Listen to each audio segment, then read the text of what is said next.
Good morning, Myam. Myam kamain tonari. Myam sunungai ramgani haina thaze. Akoi so sunungai ri. Myam ngasi di aigi physical lay have a doctor chatli ni check up ki. Nungsha se phisana lower and I sunglass kari munga yaram dre. Aigi jacket manunga yaw and adugi jacket to dilak tabanga city. I know Panagai Thori, Haji Chatli Nang as a school leg is a half day of Toka. Her an afternoon the Chakani, Yukidi, oh, Flora, Yukidi Chatre, doctor appointment Labanina, Mapan City Kuing, my booking a magic feels like minus 16 to 17 the Labani. Kuing a moire, Mapans would like Mayamda. Mapans is no, snow at any, over the fajadra of shock nona, but in but the Hibum Kangana Hajik in Ego. I am a clinic so Yoreko. Haji appointment matam shu jawre changani. I am a doctor ki cabin dani doctor ngai ko nurse lag na vital ki kadi check to hre haji mak ngai doctor. I am haji mu e test to bogi ngai e test to bo to doi ni adu lora ka mammogram gi mo appointment lau doi ni nasi phanga ra phangoi tra dikhan de. I am snow gi matam da gari thobo se gari yang mot li do se.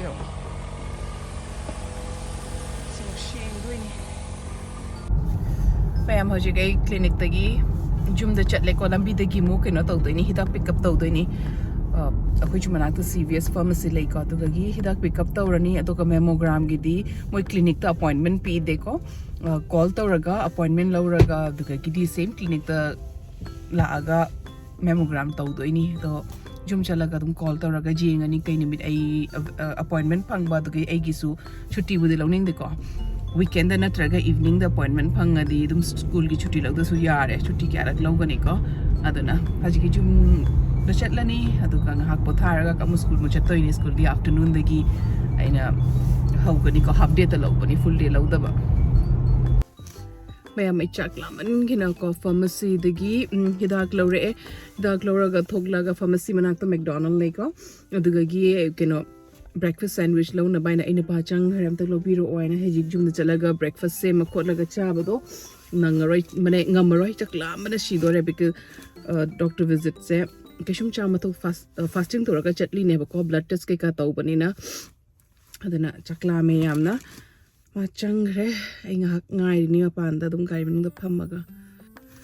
Myam ing pangai na ko in hang is has can talk about realize so the some say Myam poke hora bane ba ko do should do jam horam gani ai do ai loira me pra poke na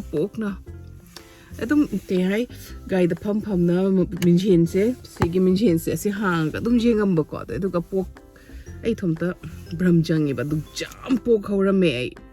chahi budi lot pa yar kan tawai ni da ado shu du jam ho ba do hang de Myam kampang na si. Myam il halak paga jum changak paga chak thagar khay rice cooker da hinjang thongge ta wini ko ayung an tadri nang raba keno doctor chapagi ka sanagi dum lunch pi thaga tai di ken taw tre ai aduna haji keno to ge toini mayan thongjen ge mayan si nga kha di hapchen ngani ko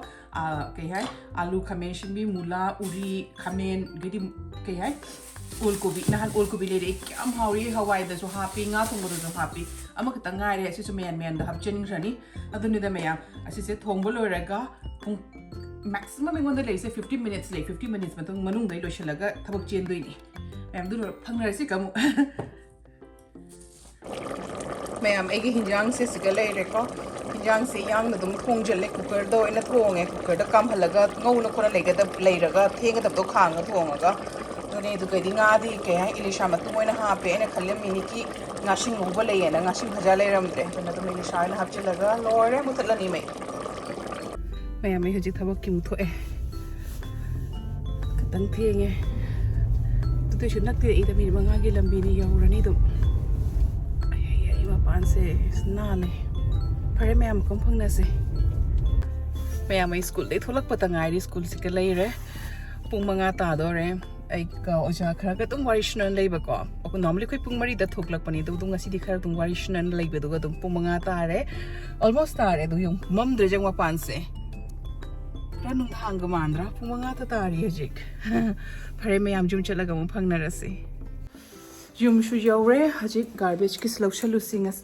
ngasi ayuk se khoi garbage collect to wona mit ni ba ko atuga garbage ki kino sing se ma pan da lai re lokshalu si mayam Se leire ꯃꯄꯥꯟꯁꯦ ꯈꯤꯇꯪ ꯌꯦꯡꯉꯒ ꯆꯠꯄ ꯇꯥꯕ ꯁꯤꯒꯤꯁꯦ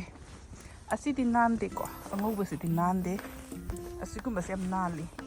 ꯁꯦ ice ꯈꯤꯇꯪ ꯁꯤ ꯂꯩꯔꯦ ice ꯈꯤꯇꯪ form ꯇꯧꯕꯒꯤ ꯑꯗꯨꯝ ꯅꯥꯜꯂꯦ ꯁꯤꯁꯤꯡꯁꯤꯗꯤ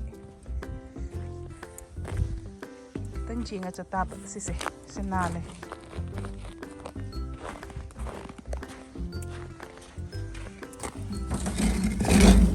시름거니? 시름거니 ꯃꯌꯥꯝ ꯑꯩ ꯌꯨꯝꯁꯨ ꯆꯧꯅ ꯐꯤ ꯍꯣꯡꯉꯦꯀꯣ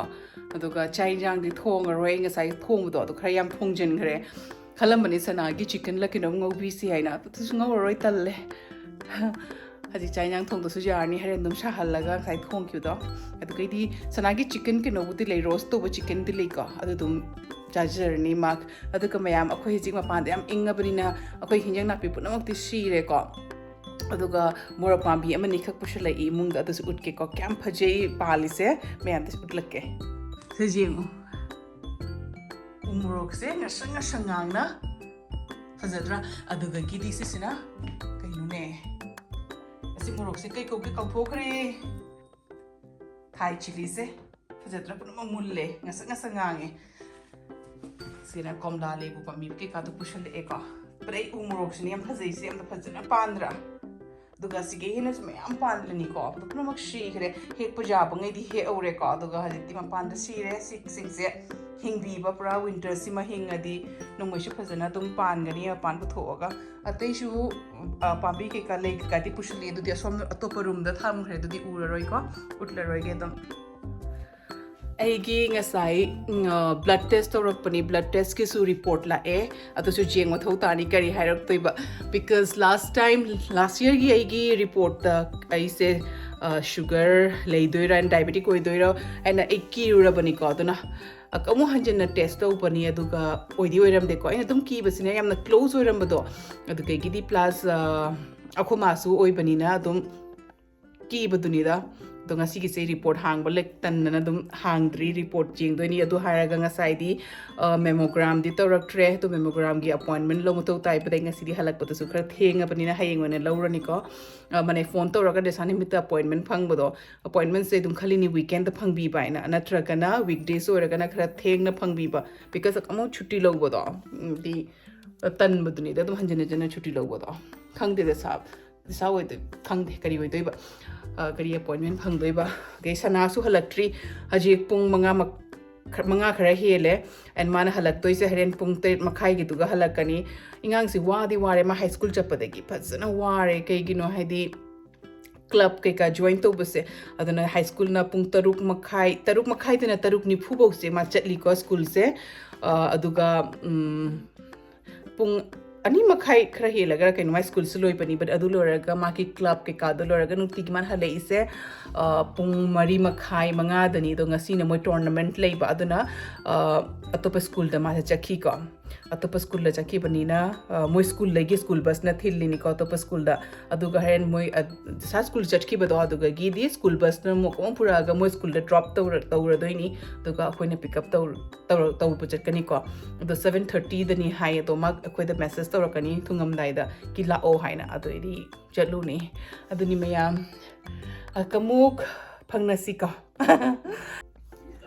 mayam ai nupa su chakre ko sana loba sana message tawra ame kai hai moi start tawrani haina aduduna school chakre ma my high school da ngahak le daga di jawra ani na aduduna adu har ka mayam ai maning da background do isini kupi mu ki mai mane mai bhai ne ge mai mama ne moi chamina base asiura ga inga side gi mane wakhnungai ramde khanga ba chaning na tin ga taramini especially nga thong budi chai ko but siga moi fresh jung chak sinju cha base ase kyam chaningi